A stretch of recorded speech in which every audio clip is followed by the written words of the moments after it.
काय सांगू आता संतांचे उपकार, मज निरंतर जागविते.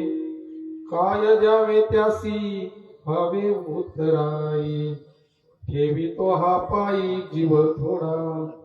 सहज बोलणे हित उपदेश, सहज बोलणे हित उपदेश, करोनी सायास शिकविते. काय द्यावे त्यासी भावे उतराई, ठेवितो हा पायी जीव थोडा. तुका म्हणे वत्स हे नवेच्या चित्ती, तुका म्हणे वत्स हे नवेच्या चित्ती. पैसे मजने ती सांभाळीत, काय द्यावे त्यासी व्हावे उतराई, ठेवितो हा पायी जीव थोडा. विठाला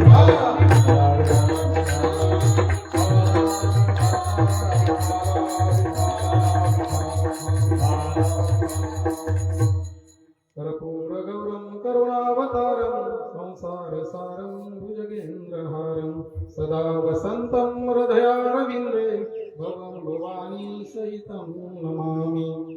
मनोजवं मारुततुल्य वेगं, जितेन्द्रियं बुद्धिमतां वरिष्ठं, वातात्मजं वानरयुतं मुख्यं, श्रीरामदूतं शरणं प्रपद्ये.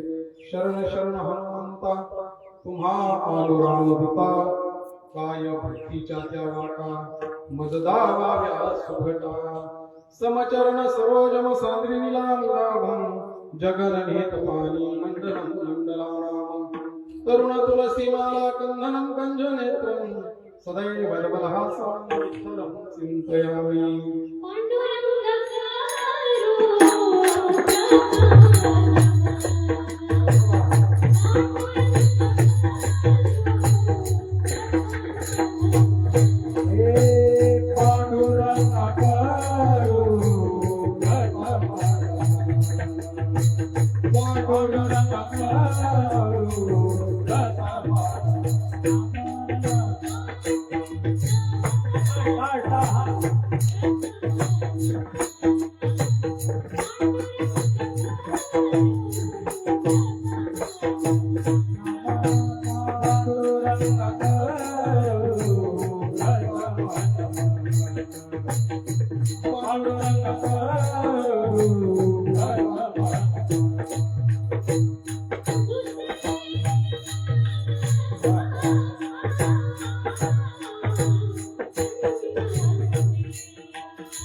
पांडुरंगा करो प्रथम मनमाना दुसरे चरण संताचिया त्यांच्या कृपादाने कथेचा विस्तार बाबाजी सद्गुरु दास तुका गुरुर ब्रह्मा गुरुर विष्णू गुरुर्देव महेश्वरा गुरु साक्षात परब्रह्म तस्मै श्री गुरुवे नमः आत्मरूप गणेशु केलिया स्मरण होय सकल विद्यांचे अधिकरण तेची वंदू श्रीचरण श्री गुरूंचे ते नमस्कारोनी आता नमो ज्ञानेश्वरा नमो ज्ञानेश्वरा नमो ज्ञानेश्वरा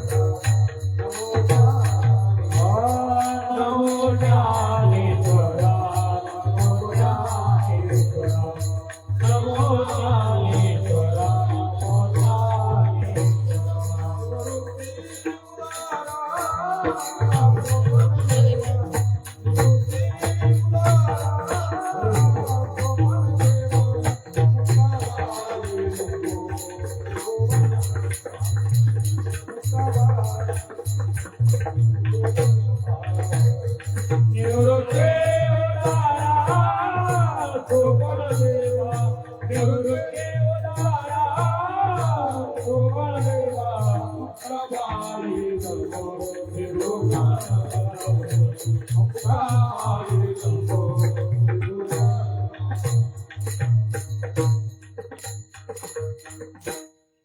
काय सांगू आता संतांचे उपकार मज निरंतर जागविती काय द्यावे त्यासी भावे उतराई देवी तो हा पायी जीव थोडा वेळात प्रस्तुत प्राप्त कीर्तना रूपी सेवेकरता घेतलेला अभंग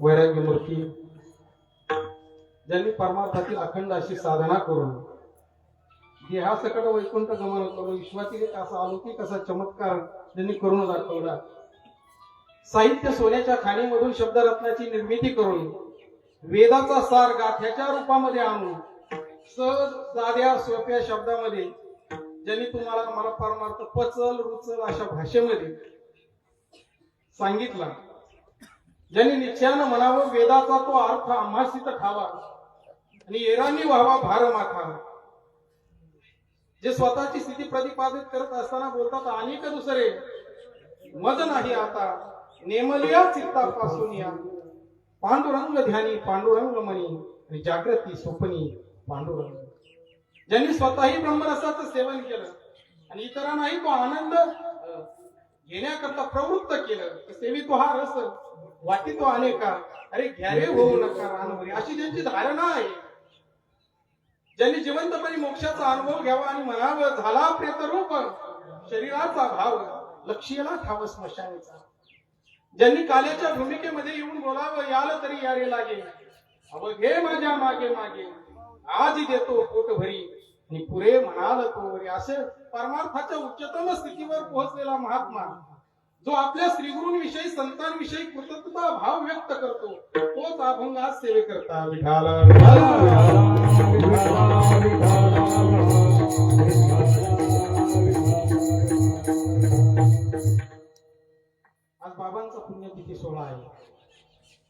आणि या सोहळ्याच्या निमित्तानं सहजपणे अभंग आठवला की महात्म्याचे खरोखर जीवनामध्ये फार मोठे उपकार आहेत, म्हणून तोच अभंग आज सेवेकरता घ्यावा. कार्यक्रमाच्या निमित्तानं उपस्थित असणारे सर्व साधक बंधू भगिनी, सर्व टाळकरी माळकरी, प्रवचनकार, कीर्तनकार, बाबा महाराज सगळेजण सर्वांच्या चरणी नतमस्तक होतो आणि अभंगाकडे वळतो. विठाल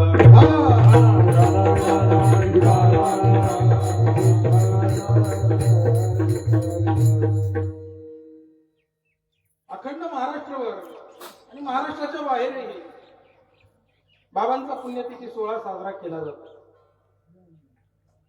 परंतु मी नेहमी सांगत असतो, जसं आषाढी एकादशीला पंढरपूरला आपण जातोच, जरी पांडुरंगाची मंदिरं प्रत्येक गावामध्ये असतील तरी सुद्धा आषाढी कार्तिकीला कुठे जातो आपण?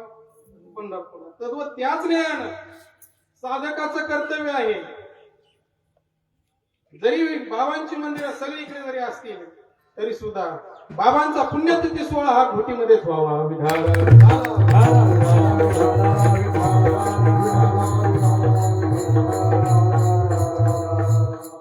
कारण संतांचा अवतारी आहे. जीव म्हणून आम्ही जन्माला आलो आणि संतही जन्माला आले, परंतु येण्याचं प्रयोजन वेगवेगळे. महाराज विठाल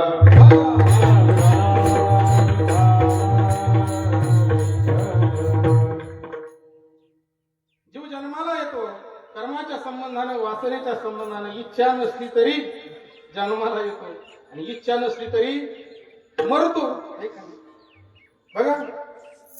परंतु संत महात्मे स्वइच्छेने येतात. या मृत्यू लोकांमध्ये आल्यानंतर धर्माचं कार्य करतात की वाढावया सुख भक्ती भाव धर्म आणि कुळाचार नाम. भक्तिभाव वाढवतात. या ठिकाणी अज्ञानी जीवाला सन्मार्गाला लावण्याचं काम करतात आणि खऱ्या अर्थानं तुम्हाला मला खऱ्याचा आणि खोट्याचा निवाडा करून ते देतात.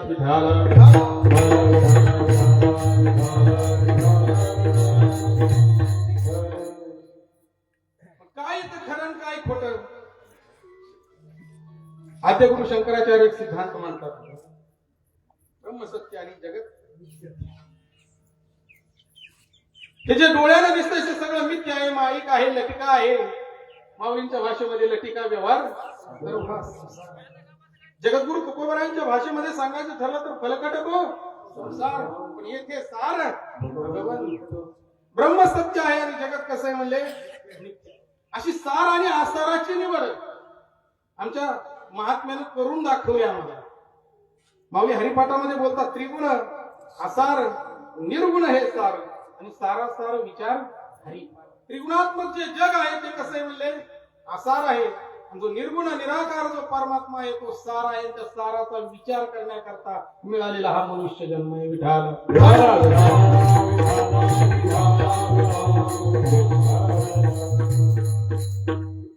महात्मा ज्यावेळेस या मृत्यू लोकांमध्ये अवतीर्ण होतो ना, त्यावेळेस खऱ्या अर्थानं तुम्हाला आम्हाला या ठिकाणी दिशा दाखवण्याचं ते काम करतात. या ठिकाणी जे जन्म मृत्यूच्या राहाटीमध्ये जो जीव गुंतलेला आहे ना, त्या जन्म मृत्यूच्या राहाटीमधून बाहेर काढण्याचं काम आमचा महात्मा करतो. प्रत्येक जीव जन्म मृत्यूच्या राहाटीमध्ये गुंतत चाललेला आहे, म्हणून हे दुःख त्या महात्म्याला या ठिकाणी त्यांच्या अंतःकरणाला ते सोसत नाही की पुढे ते हे जन न देखवे डोळा आणि येतो कळवळा. त्यांच्या अंतःकरणामध्ये कळवळा आहे. कळवळा फक्त संतांच्या अंतःकरणामध्ये तयार होतो, कीर्तनकाराच्या अंतःकरणात होईलच असं नाही.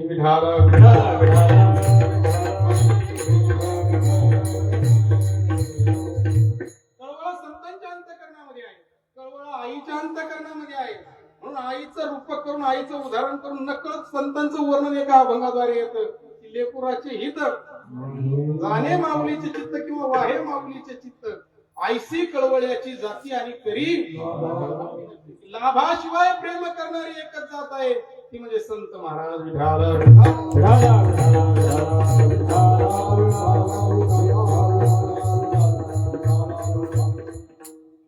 तुमची योग्यता पाहत नाही महात्मा.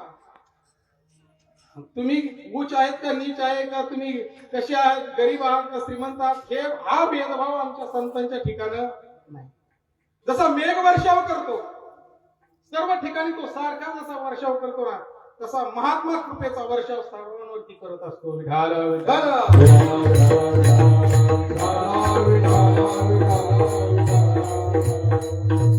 असे जे महात्मे आहेत त्यांचे दिंडी सोहळे काढले जातात, त्यांच्याच पुण्यतिथी सोहळे साजरे केले जातात. जीवाचं फक्त होऊन होऊन वर्गा चांगला असला तर वर्ष श्राद्ध व्हावं, नाहीतर नाही. परंतु महात्म्याची पुण्यतिथी साजरी केली जाते. या महाराष्ट्र भूमीमध्ये 727 वर्षापूर्वी माऊलीने समाधी या ठिकाणी घेतली आणि 727 वर्षानंतर महाराष्ट्रानं समाधी सोहळा साजरा केला. सावताबाबांची पुण्यतिथी साजरी केली जाते, नाथबाबांची षष्ठी साजरी केली जाते, जगद्गुरु तुकोबरायांची बीज साजरी केली जाते. का? कारण त्यांनी तशा पद्धतीनं कार्य केलं या मृत्यू लोकांमध्ये आल्यानंतर. आमच्या माऊलींची भूमिका जर पाहिली तर माऊली बोलतात की मराठीची नगरी की ब्रह्मविद्येचा सुकाळू करी, देणे घेणे सुखाची वरी होऊ दे या जगा. सर्व मराठी देश सुखी व्हावं ही भावना आमच्या माऊलींची होती. स्वतः या ठिकाणी कष्ट सहन केले, परंतु जगाकरता पसायदान मागतात माऊली. जे खळांचे व्यंकटी सांगू तया सत्कर्मी रती वाढो, भूता परस्परे पुढो मैत्र जीवन. हा उदात्त विचार फक्त आमच्या संतांचा आहे. महाराज जगद्गुरु तुकोबरायांना या ठिकाणी कष्ट सहन करावे लागले, परंतु वेदाचा सार मी मगाशी बोलून गेलो गाथ्याच्या रूपामध्ये आणला. किती साधे सोपे अभंग तयार केले. क्षणोक्षणी हाची करावा विचार आणि तरावया पार भव सिंधू. आता हे शब्द कोणाला कळत नाही महाराज? कळतात मात्र बाबांच्या भाषेमध्ये वळत नाही महाराज.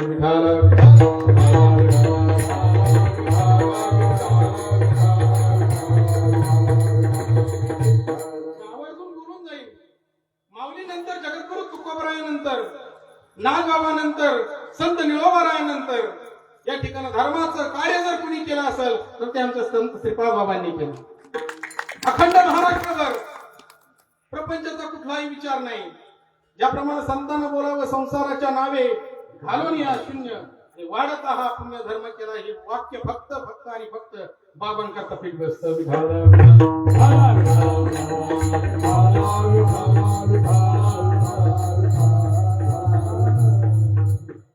बाबांनी फार मोठं कार्य केलेलं आहे. त्या कार्यातून जे कार्य केले बाबांनी त्याच्यातून आपण उतराई कधीच होऊ शकत आणि संतांच्या म्हणजे उपकारातून आपण कधीच उतराई होऊ शकत नाही. काहीही करा याच अभंगाचं दुसरं चरण ठेवितो हा पायी आणि जीव फोडला ठेवला तरी तो कसा आहे म्हणले थोडाच. खूप उपकार केले उपकार सांगू मी काय, बाप न करी ऐसी माय, धर्मे त्यांच्या दिखेले पाय, दिले अक्षय अभय दान. महात्म्याने काय केले? अक्षय आणि अभय असं दान तुम्हाला मला दिलं आणि महात्म्याने दान दिलेलं कधीच संपत नाही, कधीच संपत नाही. कृपादान केले संती कल्पांती हे सगळे कल्पाचा अंत होईल बाबा, परंतु ते सरणार नाही. अशी कृपा तुमच्या आमच्यावरती संत श्रीपाद बाबांनी केली आणि म्हणून खऱ्या अर्थानं हे एवढं मोठं कार्य महाराष्ट्र भूमीमध्ये झालं. बाबांनी तुम्हाला आम्हाला सहज साध्या सोप्या शब्दामध्ये परमार्थ शिकवला, वेदच, परंतु सोपे शब्द करून. तसं माऊलीनं संस्कृत जगाला कळत नव्हतं म्हणून काय केलं? प्राकृत भाषेमध्ये ज्ञानेश्वरी सारखा ग्रंथ निर्माण केला आणि तुमच्या आमच्या समोर ठेवला. तद्वत वेदच, परंतु बाबांनी काय केलं? सोप्या शब्दामध्ये तुम्हाला आम्हाला शिकवला.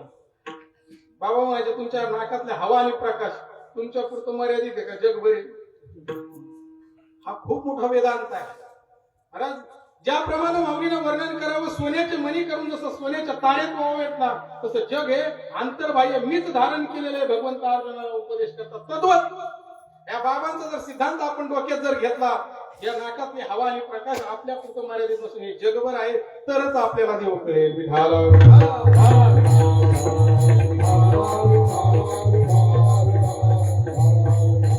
महात्मा नेमकं हेच करत असतो. खऱ्या देवाची ओळख करून देतो, स्वरूपाचं यथार्थ ज्ञान करून देतो तो महात्मा असतो. या विश्वामध्ये देव नाही अशी जागाच रिकामी शिल्लक नाही. माऊलींचा अनुभव आहे भरला घनदाट हरी दिसते. भरला घनदाट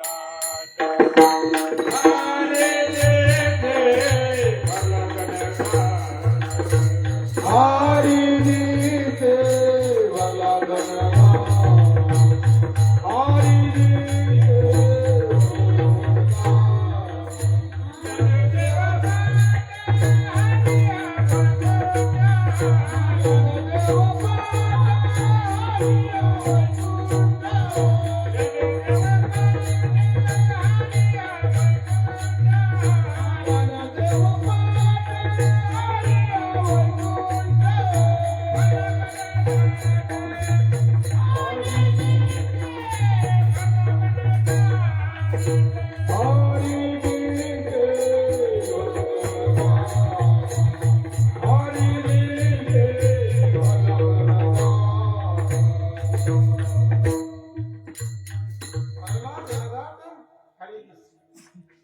ज्ञानी भक्ताकरता ही उच्चतम प्रतीची अशी अनुभव आहे की सर्व ठिकाणी भगवंताला पाहणे. हे समजते श्री वासुदेव. एक माऊलींची पूरक या संबंधाने देतो. हे समजते श्री वासुदेव ऐसा प्रीती रसाचा उतला भाव भक्ता माझी राहो आणि ज्ञानी. भक्तामध्ये तो सर्वश्रेष्ठ आहे आणि ज्ञानी ही तोच आहे की ज्याची अशी भावना झालेली आहे हे सर्व स्थावर जंगम विश्व त्या परमात्म्यानेच भरलेलं आहे. विठाला विठाला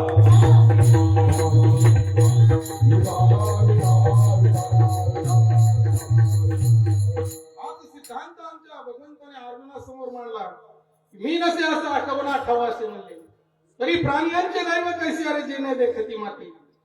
ज्याप्रमाणे म्हणले तरंग पाण्याशिवाय सुकून जावेत सूर्यकिरणांना जसं दिव्याशिवाय दिसू नये तसं जग हे मद्रूप आहे. माझाच अंश आहे परंतु आम्ही परमात्मा स्वरूप वाटू नये हे जगाचं दुर्दैव म्हणते. सर्वच ठिकाणी देव आहे. नाथबाबांच्या भाषेमध्ये पिंडी देहस्थिती ब्रह्मांडी पसारा हरिविन सारा. पण हा अनुभव फक्त घेण्याचा आहे महाराज, फक्त बोलण्याचा नाही. या ठिकाणी शब्द ज्ञानानं आम्हाला कळतं देव सगळीकडे आहे परंतु अनुभवाला किती जणांचा आला हा खरा महत्वाचा प्रश्न आहे. विढाला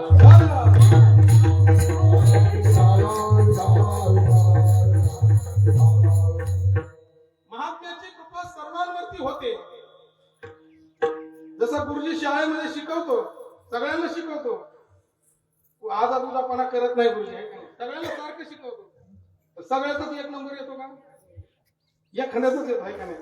त्याच्यात काही नापास पण होतात. काही रोज शाळेत पण तरी नापास येतो.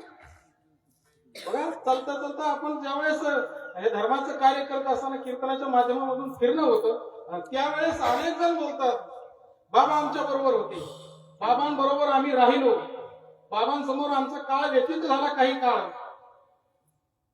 परंतु जे बाबांचं अंतकरण झालेलं होतं मात्र तसं अंतकरण जो बोलतोय त्याचं झालेलं. एक वाक्य बोलून जाईल. पैलवानाच्या गळ्यात हात घालून पैलवान होत नसतो. त्याच्याकरता पैलवानाने जी साधना केली ती साधना गरजेची आहे.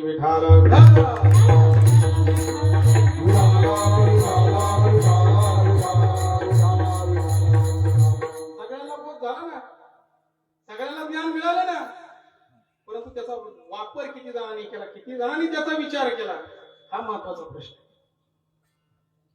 आज आपण जर पाहिलं तर साधक कोणाला म्हणतात? जो साधनेशी एकनिष्ठ आहे, साधनाशी जो झगडतो त्याला साधक असं म्हणावं. आम्ही साधक म्हणून घेतो स्वतःला, मात्र त्या संबंधाने आमचा विचार नाही, त्या संबंधाने आमची पावलं पडत नाही, आम्ही तशी वाटचाल करत नाही, म्हणून आम्हाला तो अनुभव प्राप्त होत नाही. अनेक जण बोलतात बाबा आपल्या संप्रदायाचा जर विचार जर केला ना तर असं म्हणतात हात लावला की तो गडी बोलत.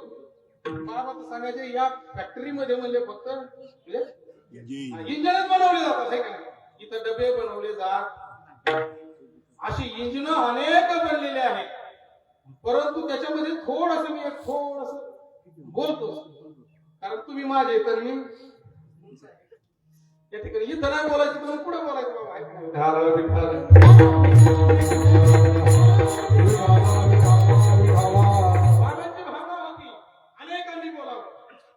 अनेकांनी हा परमार्थ सांगावा या व्यासपीठावरून परंतु तो परमार्थ सांगत असताना तो जशाचा तसा सांगितला जावा ही पण भूमिका बाबांची होती.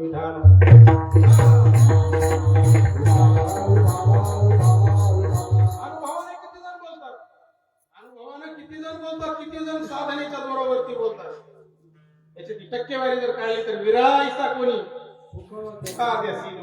आणि विरळाचे कोणी ते बोलतात. बोलणारे भरपूर आहेत. बघा एक दृष्टांत महात्म्याच्याच मुखामधून ऐकलं सांगतो. एका शिकाऱ्यानं 2 पोपट पकडले होते आणि पकडल्यानंतर म्हणजे झाडं टाकून पकडले होते आणि पकडल्यानंतर काही काळानंतर त्या शिकाऱ्याने ते सोडून दिले. काय किंवा आली असेल परंतु सोडल्यानंतर त्यांना जो अनुभव आलेला होता ना तो अनुभव ते काय करायचे इतर बांधवांना सांगायचे. त्याचे काय शिकारी आएगा, दाना डालेगा, जाल बिछाएगा, जाल में फंसने का नहीं. मग एक दिवस खरोखर तसाच प्रकार घडला. दाणे टाकले गेले शिकाऱ्याकडून, पक्षी आले, दाणे टिपतात, पण दाणे टिपत असताना हेच म्हणत होते, काय शिकारी आएगा, दाना डालेगा, जाल बिछाएगा, जाल में फंसने का. वरून जाळं पडलं तरी त्यांचं गाणं तेच चालू होतं. आजही तशीच परिस्थिती आहे. आम्ही बोलतो परंतु कसं अनुभवाचं नाही. आम्ही गुंतत चाललोय, मात्र याची जाणीव सुद्धा आम्हाला नाही. ती जाणीव व्हावा याच्याकरता कीर्तन असतात बाबा, याच्याकरता प्रवचन असतात. परिवर्तन काहीतरी व्हावं आपल्या जीवनामध्ये, याच्याकरता कथा येते, याच्याकरता भागवत, याच्याकरता सप्ताह, याच्याकरता वैष्णव मेळावे, याच्याकरता ही सगळं दिंडी सोहळ्याचं जे आयोजन आहे ते याच्याकरता आपल्यामध्ये काहीतरी परिवर्तन व्हावं. मग साधकाने आता सिंहावलोकन करावं, आपल्यामध्ये तशा पद्धतीचं परिवर्तन झालंय का? आमच्यात ती असूया गेली, आमचा द्वेष गेलाय का, आमचा मत्सर गेलाय का, आमचे षडविकार कमी कमी झालेत का? ज्याचा त्याला प्रत्येकाने सिंहावलोकन करायचं. जसं जगद्गुरु तुकोबराय सांगतात, माझ्या जीवनामध्ये परिवर्तन झालंय म्हणले. कसं झालंय त्यांनी उदाहरण दिलंय. पिकली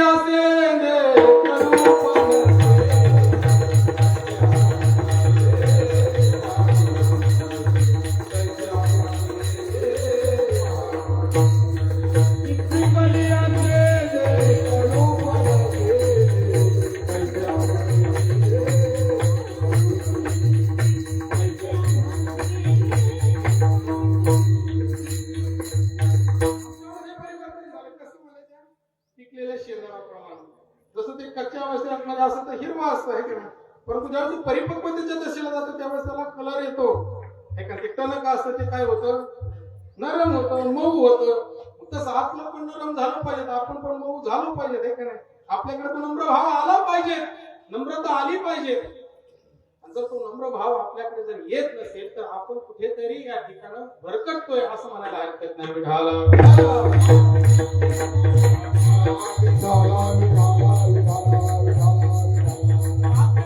काय शिकवलंय आपल्याला, या महात्म्यानं भरपूर काय आपल्याला शिकवलंय, परंतु आमची बुद्धी तिथपर्यंत पोहोचत नाही. म्हणून खऱ्या अर्थानं आमच्यामध्ये ते परिवर्तन होत नाही.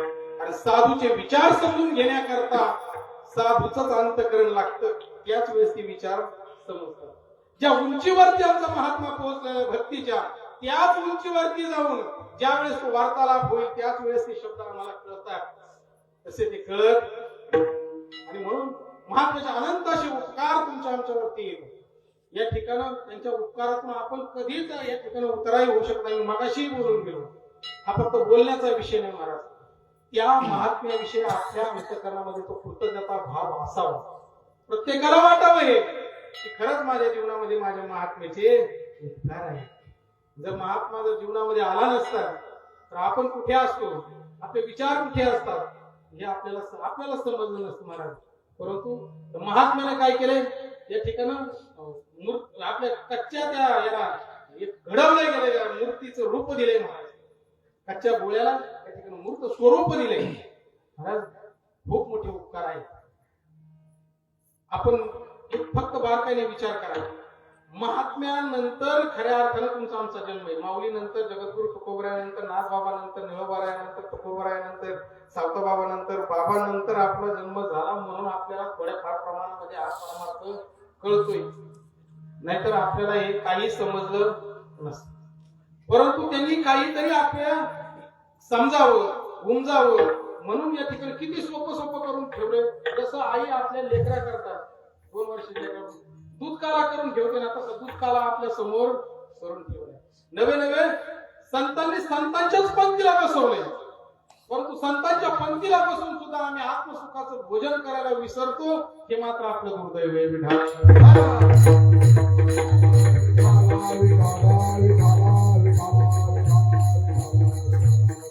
अज्ञानाचा अंधकार घालवण्याचं काम आमच्या संतांनी केलेलं आहे.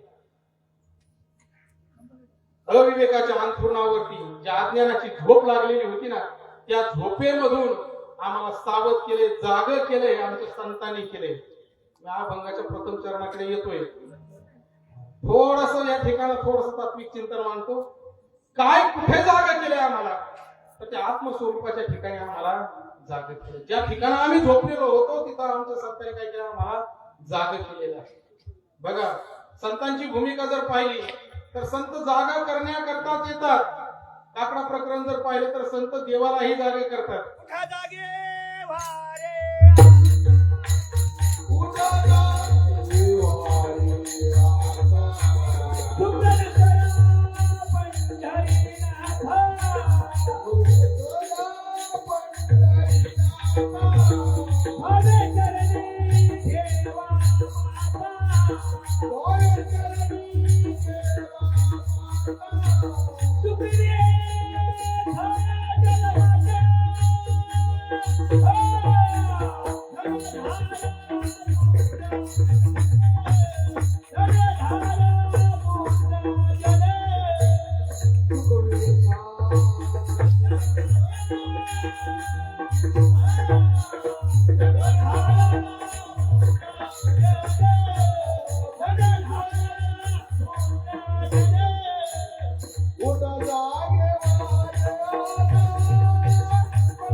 बाबांनी प्रमाण दिलं, उठा जागे व्हारे आता. पण माझा विषय थोडासा अलीकडे चालला होता.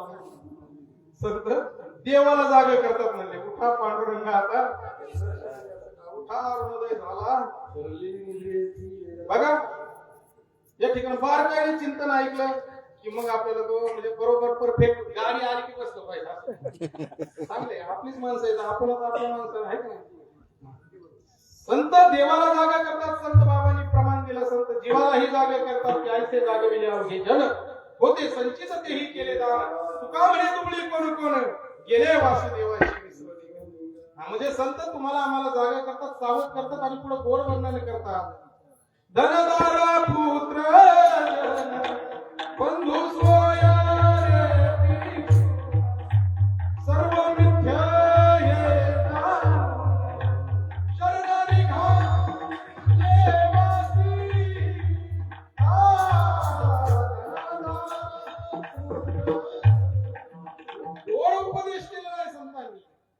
आई वडील बंधू बहीण भाऊ ही सर्व मंडळी खोटी आहेत असं समजून तुम्ही काय करा, त्या संतांना शरण, आपल्या त्या देवाला शरण जा. किती जणांना ही मंडळी खोटी वाटतात, सगळ्याला खरेच वाटतात नाही का. हे माझे ते माझे, वास्तविकता ही तुझे कुणीच नाही. मग अर्जुनाला तरी काय झालं, मोह चालताना असत, ते माझे इथं, ते चुलत बंधू इथं, आणि ते माझे गुरु इथं. तसंच आपण पण जरा हे माझे इथं ते माझे इथं. परंतु ज्यांच्या करता तू रात्रीचा दिवस करतोय, ज्यांच्या करता पळतोय, ही मंडळी काय तुझी नाही आणि ते तुझ्या कामाला येतील असं पण नाही. तू बोलतो म्हणून नाही, साधू संत सांगतात, माता पिता बंधू बहीण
माता पिता बंधू बहीण कोणी न पवते निर्वाणी.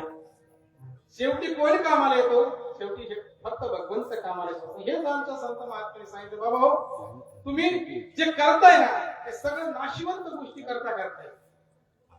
एक दिवस नाश पावणार आहे. का पळतात बघा, पळून पळून पळून किती पळणार आहे आपण. ते नाटाच्या अभंगामध्ये गोड वर्णन करतात संत. सर्व सुखाची आशा जन्म क्षणएक मुक्ती यत्न नाही केला हिंदता दिशा असीन पावला माया वेष्टीला जीव माझा माझे स्वहित नेण्याचे तुम्ही सर्व सुखाच्या पाठीमागे धावता धावता आमचं अख्खं आयुष्य निघून जाते परंतु आम्हाला याची जाणीव होत नाही आम्ही आलोय कशा करता इथं आल्यानंतर करायचं काय पुढे जायचं काही विषय नाही आमचे बाबा सांगायचे पाण्याला अक्कल म्हणजे पाणी कुठून येतं समुद्रावर येतो वाफेच्या ढगाच्या रूपाने येतो तेच पाणी ओढ्याचं नदीला लागून परत पुढे जातं समुद्रातून जायला जातं पाण्याला कळतं आपण आलोय पुढे जायचं पण माणसाला हे कळत आपण आलोय कुठं जायचंय इथं आल्यानंतर करायचंय काय ह्या कार्याला तर आम्ही विसरून गेलोय बाबा ज्याच्या करता आलोय ना ते कार्य आम्ही करतच नाही म्हणून तर माऊलींना एक उभी टाकावी लागली पायपा शरीरांच्या गावा जया लागे आले पांडवा तो कार्यार्थ आगवा शरीर रूपी गावाला आम्ही कशा करता आलो त्याचा कार्यभाग जीवनी टाकून दिला का टाकून दिला तर कार्याचा विसर कधी पडतो माणसाला माहिती का ज्यावेळेस जीवाला अहंकार निर्माण होतो ना त्यावेळेस तो त्या मूळ कार्याला विसरतो आणि त्या आत्मबोधाला सुद्धा विसरतो महाराज बघा या संबंधाने एक माऊलींची ओवी तुमच्या डोळ्यासमोर ठेवतो जे बहुता एका अभांतर अहंकाराचा भूत संचार म्हणूनही झाला विसरू आत्मबोध मग त्यावेळी मी वाची वस्त्र ना आठवे पुढील अधोगतीची लाज नेनवे आणि करिता ती जेन करावे वेदू म्हणे मग पुढे जेव्हा व्याल्या पाहे पाशे जीवाला आत्मबोधाचा विसर कधी पडतो ज्यावेळेस त्याला तो अहंकार रूपी भूताचा संचार होतो त्यावेळेस आणि मग ज्यावेळेस त्याला अहंकार होतो त्यावेळेस त्या आत्मबोधाला विसरल्यानंतर तो वेदबाह्य आचरण करायला सुरुवात करतो वेदाला निषिद्ध मानलेल्या गोष्टी करतो जे करू नये ते करतो जे खाऊ नये ते खातो जे पिऊ नये ते पितो आणि जे बोलू नये ते बोलतो अनंत वाचा जे नको बोलायला ते बोलतो पण या मुखाने काय करावं भगवंताचं गुणगान गावं पण आम्ही याच मुखाने काय करतो निंदा करतोय का नाही बघा ना ज्याच्या करता आपल्याला हे शरीर दिलंय भगवंताने त्याच्या करता पुढे परिपूर्ण वापरतोय का आपण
आम्ही ज्या डोळ्यानं भगवंताचं रूप आपल्याला पाहायचंय त्या भगवंताचं रूप डोळ्यामध्ये साठवायचंय त्या डोळ्याने 12-15 तास मोबाईल बघायचे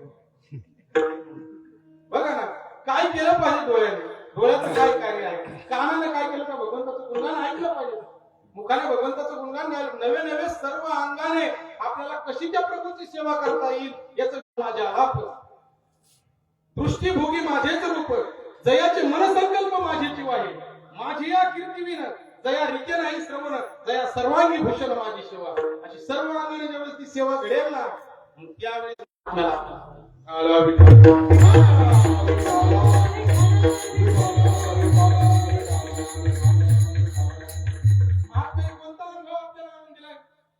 मी मगाशी बोलून गेलो या सर्व ठिकाणी भगवंताला पाहणं हा मोठा अनुभव आहे त्याचा ज्याचा अनुभव विश्वदेव सत्य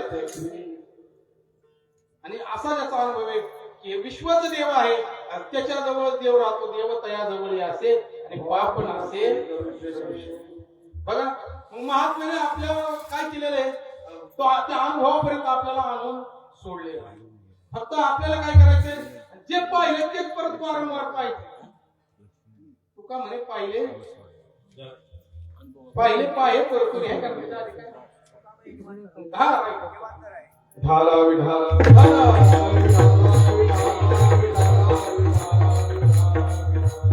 जशी नदी सागराला मिळाली पण मिळाल्यानंतर तिचा वाहण्याचा जो वेग आहे तसाच सतत ती मिळतच राहते. तसं आपल्याला तो अनुभव जरी प्राप्त झाला तरी सुद्धा तो अनुभव परत परत काय करायचा आपल्याला तो प्राप्त करायचा. आणि महात्म्याने हे आपल्याला शिकवलं. बघा कसं नामचिंतन करायचं ही रीत आपल्याला कोणी शिकवली? महात्म्याने शिकवली. नाहीतर वदर ठिकाणी जर आपण जर पाहिलं तर आपल्याला ती रीत पाहायला भेटत. फक्त आपल्या संप्रदायामध्ये कसं नामाचं चिंतन करायचं ही रीत मात्र आपल्या संप्रदायामध्ये. म्हणून कबीर महाराज सुद्धा या संबंधानं बोलतात की कसं नामचिंतन करावं. सास सास पर नामले म्हणले वृथा सास मत होय न जाणे इस सास का आवन होय ना होय. प्रत्येक श्वासाखाली काय करा म्हणले त्या भगवंताचं नामचिंतन करा. मग काय होईल? ते नामचिंतन करता करता करता तो अनुभव आपल्याला प्राप्त होईल महाराज. तो आनंद आपल्याला मिळेल. याच अंतकरणामध्ये तो आपल्याला आनंद उपभोगता येतो. याच अंतकरणामध्ये आपल्यामध्येच त्या भगवंताचं रूप आपल्याला पाहता येतं. इथं सगळ्या काही गोष्टी येतं फक्त आम्ही आतमध्ये पाहत नाही म्हणून आम्हाला हे कळत नाही.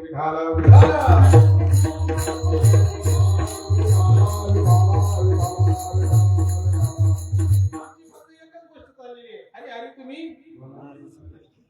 म्हणा आम्ही म्हणून मिळू बसत नाही. आपण आधी म्हणा आपण आधी करा. जोपर्यंत आपण ते करत नाही ना तोपर्यंत आपल्याला तो अनुभव येणार नाही. बघा नामामध्ये एवढं मोठं सामर्थ्य आहे. त्या नामचिंतनाने या ठिकाणा किती जरी पातकी किती जरी दुराचार्य जरी असेल ना तरी त्या नामाच्या संबंधात तो धरून जातो ना.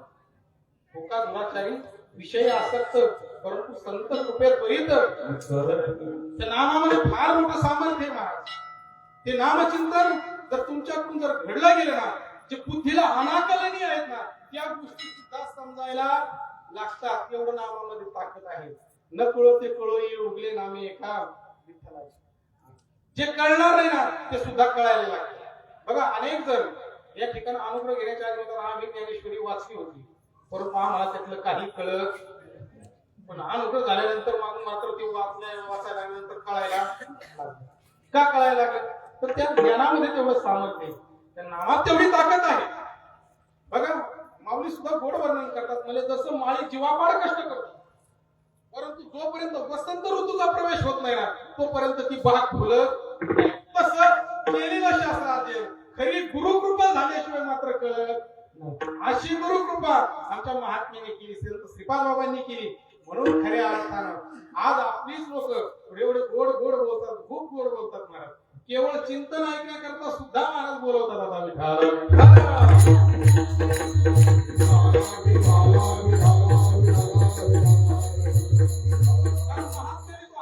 अंधकार बाजूला केलेला आहे आणि तिथं काय केलंय ज्ञानाचा प्रकाश केलेला आहे. ज्ञानाचा प्रकाश केला आणि ज्यावेळेस प्रकाश पडतो ना ज्यावेळेस प्रकाश पडतो त्यावेळेस जी दिसत नव्हती ना आधी वस्तू ती सुद्धा दिसायला लागते. कशानं?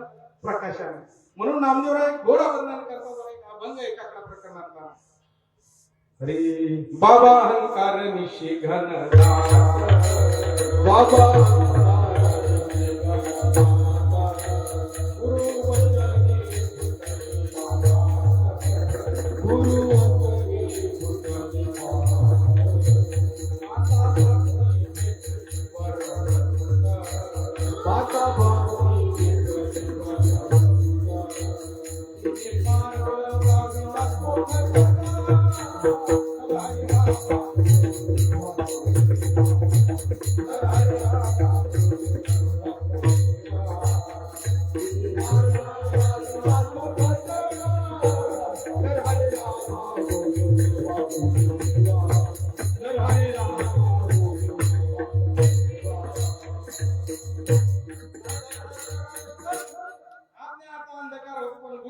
उषकाल झाला आणि उषकाल झाल्यामुळं याच अभंगात तिसऱ्या चरणामध्ये असं गोड वर्णन आलं.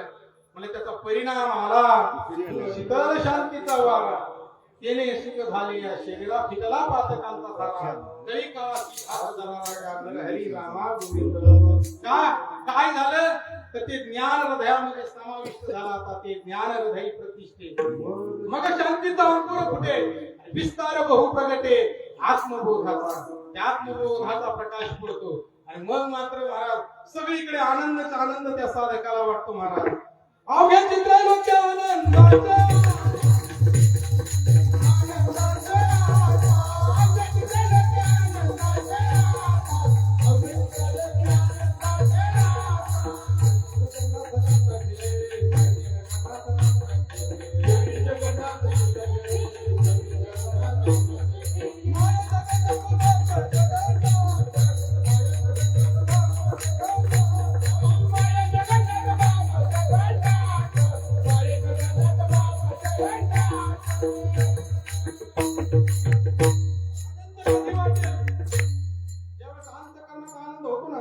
त्यावेळेस तो बाहेर सुद्धा प्रगट करतात येतो.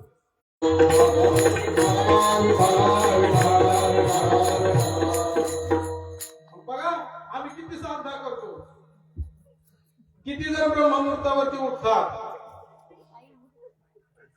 आता प्रश्न केला ना महाराज, आम्ही साधनेला फार कमी करतो.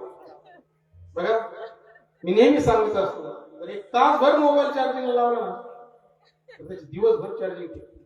तसं ब्रह्ममुहूर्तावरती उठून जर तो राहतो मात्र त्याच्या करता साधनेची गरज आहे. बघा सुभाषितकार गोड वर्णन करतात. दुसरे प्रहर में भोगी, तिसरे प्रहर में तस्कर जागा, चौथे प्रहर में योगी. महाराज योग्यांना साधना करण्याकरता, ज्ञानाला साधना करण्याकरता महाराज पहाटेची वेळ सर्वोत्तम सांगितलेली आहे. आणि म्हणूनच जोपर्यंत एकांतामध्ये साधना होत नाही तोपर्यंत ती लोकांतामध्ये साधता येतच नाही.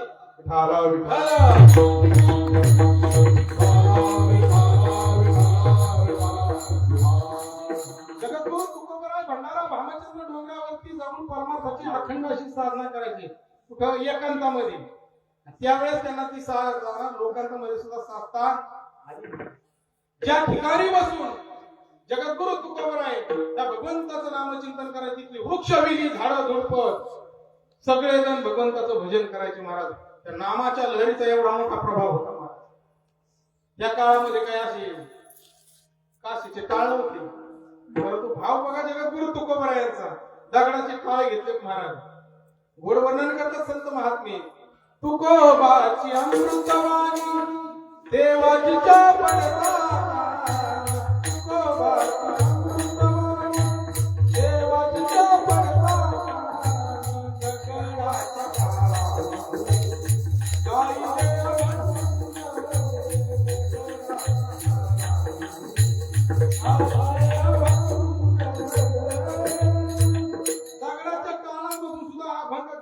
गाऊन घेण्याची ताकद आमच्या संत महात्म्याकडे.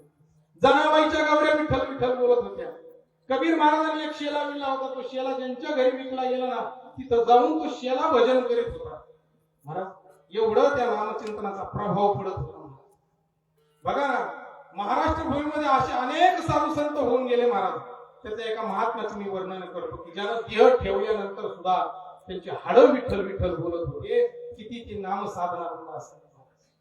म्हणून जोपर्यंत तुम्ही त्या संतांच्या भूमीमध्ये जात नाही तोपर्यंत ती परमार्थाला जे बळ येणार आहे ना ते बळ आपल्याला येणार नाही. म्हणून आजही आळंदीमध्ये जा तुम्ही, माऊलींच्या समाधीवरती नतमस्तक व्हा. महाराज तिथून एक वेगळी ऊर्जा तुम्ही घेऊन या. आजही तुम्ही नामदेवाच्या पैठण परिक्षेत्रामध्ये जर गेले ना तर वेगळीच ऊर्जा तुम्ही घेऊन या. फक्त एकदाच दिंडी सोहळ्याचा बाबा, पण आल्यानंतर वर्षभर ऊर्जा घेऊन येतो तुम्हाला. कारण ती ताकद आहे महाराज. तसं महात्म्याच्या गावी एकदा जा तुम्ही महाराज, परमार्थ तुमचा उच्चतम स्थितीला गेल्याशिवाय राहणार नाही महाराज. म्हणून मी नेहमी सांगतो आषाढीला कुठेही पंढरपूरला जरी आपण जातो तसं या ठिकाणी बाबांचा पुण्यतिथी सोहळा असला की सर्व साधकांनी काय करायचं इथं भोटीमध्ये यायचं. तुम्हाला वेगळी ऊर्जा देऊन जाईल महात्मा महाराज.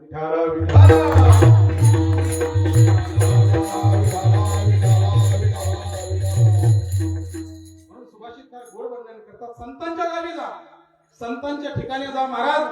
तिथं गेल्यानंतर मग मात्र तुम्हाला तो परमार्थ करावासा वाटेल महाराज. आणि जिथं आपलं मन रमेल ना तिथंच माणसाने जावं महाराज. सुभाषितकार वर्णन करतात हरी चला मंगळ वेळे पाहू, चला मंगळ वेळे पाहू, नाम विठ्ठल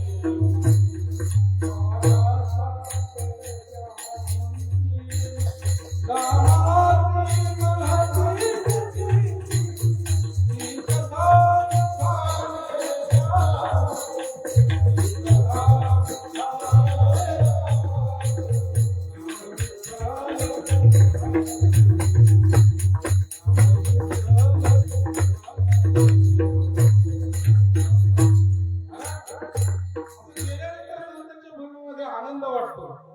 आम्हाला तरी एकदा मोठीला आल्यानंतर वर्षभर आवती ऊर्जा पुरते बाबा. म्हणून इथं वारीला ही आपली श्री गुरुच्या घरची वारी आहे. या वारीला प्रत्येकाला येणं गरजेचं आहे महाराज. खरं महात्म्याने खूप उपकार केले आमच्यावर महाराज. आमच्या बेलवंडीला जर बाबा जर रेल्वे स्टेशनला उतरले तर पायी पायी येत होते की नाही. खलाटे बाबाचे पायी पायी 4-5 किलोमीटरचं अंतर. बैलगाडी जरी आणायला गेली तरी बाबा मधून किती मोठा त्याग आहे. खरं त्या काळात दळणवळणाची काही एवढी साधनं होती, पण तरी सुद्धा महाराज फक्त एक साधका करतात बाबा. एका साधका करतात या ठिकाणी आले आणि तो साधक घडवला. ज्याप्रमाणे हिऱ्याची निवड करावी ना तशा पद्धतीने बाबांनी हिरे निवडले आणि मग महाराज ते हिऱ्यांचा प्रकाश महाराज सर्व महाराष्ट्रभर दिसत आहे महाराज. म्हणून बाबांनी जे कार्य केले ना ते कार्य खूप मोठं आहे, अद्वितीय आहे. आणि अशा महात्म्याचं वर्णन आपण शब्दात करूच शकत नाही महाराज. कारण संतांचा तो महिमा बहुदुर्गम आणि शाब्दिकांची येथे काम नाही. बहुदुधड जरी झाली म्हैस गाय तरी काय होईल काम देऊन. गाय म्हशीने किती दूध दिलं ते काम देऊन सर येईल का. तसं बाबा या ठिकाणी संतांचं कितीही वर्णन केलं तर ते अपुरे महाराज. कबीर महाराजांनी वर्णन करावं म्हणजे सब धरती कागज करू लेखनी सब बन राय, 7 समुद्र की मसी करू गुरु गुण लिखाण जाय. या ठिकाणी शाही म्हणजे समुद्राची शाही केली, धरतीचा कागद केला ना, सगळी जाळे करून पेन बनवले. ते लिखाण जर चालू केलं ना श्री गुरुविषयी तर ते यथार्थ असं आपण ते गुरुचं वर्णनच करू शकत नाही.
आपण वर्णन करू शकत नाही. काय वर्ण आता नपुरेही वाणी सुद्धा अपुरी आहे मला. कारण शब्दानं किती वर्णन करणार आहे साधक महात्म्याचं. शब्दामध्ये महात्मा अडकत नाही. शब्दाच्या चौकटीत तो बसणारा नाही. तो महात्मा गावापुरता मर्यादित नाही. तो महात्मा जिल्ह्यापुरता मर्यादित नाही. तो महाराष्ट्रापुरता मर्यादित नाही. तो सर्व व्यापक आहे. महात्म्याचा अनुभवही व्यापक आहे आणि महात्मा सुद्धा कसा आहे व्यापक. अशा व्यापक महात्म्याला तुमच्या आमच्यावरती कृपा केली ना, आम्हाला सुद्धा ते व्यापकत्व प्राप्त करून दिले मला. फक्त आम्ही संतांच्या पंक्तीला बसलोय का नाही याच्याविषयी जीव साशंक आहे, म्हणून खऱ्या अर्थानं आम्हाला हे समजत नाही. वास्तविक पाहता संतांच्या पंक्तीलाच आपल्याला बसवलंय बाबांनी. आपली योग्यता नव्हती, पात्रता नव्हती, परंतु संतांचं औदार्य आहे महाराज, संतांचं औदार्य आहे. त्यांनी तुम्हाला आम्हाला सहजपणे या ठिकाणी तुमच्या आमच्यापर्यंत पोहोच केले. फक्त आता जे आलंय त्याचं काय करायचंय आपल्याला, त्याचा विचार करायचा आहे. त्या भगवंताच्या त्या नामाचं चिंतन करायचंय आणि नामस्मरण करता करता करता चिंतने तद्रूप बघा या स्थितीला आपल्याला जायचंय. बघा, नामचिंतन जर केलं तर जीवाला सुख आणि समाधान प्राप्त होणार आहे. कारण सुख समाधान फक्त भगवंताच्या नामचिंतनामध्येच भेटतं, नामस्मरणानेच भेटतं. आणि भगवंताचं नामस्मरण जर केलं ना तर अंतःकरणामध्ये तो प्रेम आणि भाव उत्पन्न होतो. त्या प्रेमाने आणि भावाने भगवंत वश होतो, बाकी कुठल्याच गोष्टीने तो वश होत. भगवंताला जिंकायचं जर असेल तर फक्त एकच गोष्ट आहे, ती म्हणजे प्रेमाची आणि भावाची महाराज. त्याच्याशिवाय भगवंत जिंकताच येत नाही महाराज. म्हणूनच आमचे संत महात्मे सांगतात, बाबा भाव बळे आकळे येरवी ना कळे खर तरी आवळे आम्ही बिन देव नकळे निसंदेह म्हणजे गुरुविना अनुभव कैसा किंवा काही न लगे एक भावाची कारण गाणे आला विठोबा शपथपूर्वक सांगतात एवढंच लागतं म्हणजे देवा कारणे भाव तस्मात द्यावं न लगे फारसे वित्त झाले एक चित्त तरी बहुत एवढ्यासाठी नका करू वाता हात घ्या किंवा वर्म ते एक आहे दृढ धरावा भाव. त्याच्या पुढच्या ओळी तर खूप गोड आहे. जाणीव नागवण लागलो नेदी तो भाव म्हणून संगटाकी सेवी अद्वैत भाव. आणि म्हणून या स्थितीला जाण्याकरता भावाची गरज आहे. आणि तो भाव कसा असावा, आमच्या संतांकडे पाहायचा. संतांच्या अंतःकरणामध्ये किती भाव होता. आमच्या नामदेवरायांचा जर विचार केला तर किती दृढतेनं भावनेनं त्या भगवंताशी ती वार्तालाप करतायत, भगवंताबरोबर बोलतायत. आम्हाला भगवंताबरोबर कसं बोलायचंय, काय करायचं हे सुद्धा आम्हाला समजत. आम्हाला माणसांसंगच कसं बोलायचं हेच कळत. आणि आपला संप्रदाय तर खोचक बोलायला एक नंबर. त्याच्यामुळे काय होतं, माणसाचं खच्चीकरण म्हणजे माणसाचं खच्चीकरण करत चालतात माणसं. मग कसं बोलावं, आमच्या माऊलीने किती सुंदर सांगितलं ना, तैसे सात आणि मवाळ म्हणले मी तुले परी रसाळ शब्द जैसे कळवलं अमृताचे. असं बोला की बोलल्यानंतर समोरच्या अंतःकरणामध्ये आनंद निर्माण होईल, असं बोला. किंवा बोलायचं असेल तर देवाचंच बोला, बोलायचं असेल तर संतांचंच बोला, आणि बोलायचं असेल तर शास्त्राचंच बोला, बाकी काहीच बोलू नका.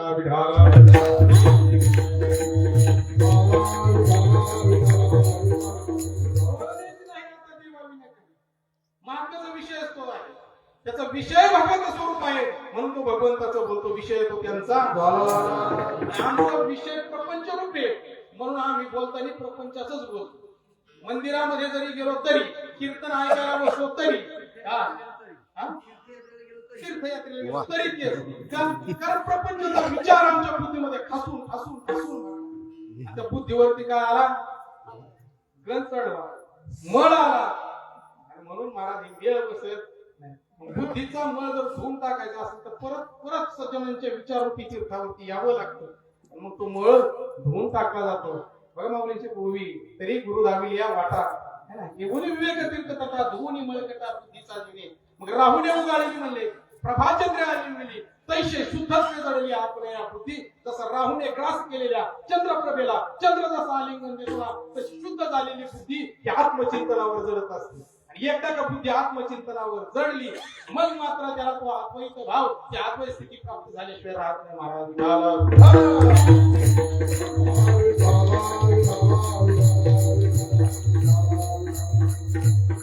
फक्त कसं करायचंय ते हे समजून घ्या महाराज. वाहन कळलं पाहिजे आपल्याला कसं व्हायचंय. नदी वाहते उत्तराच्या दिशेने आणि आम्ही आपल्याला पण वाहायला सांगितलं, कसं उलट्या दिशेने. ऊर्ध्वमुखी आळविला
साधू संतांनी केला नव्हता.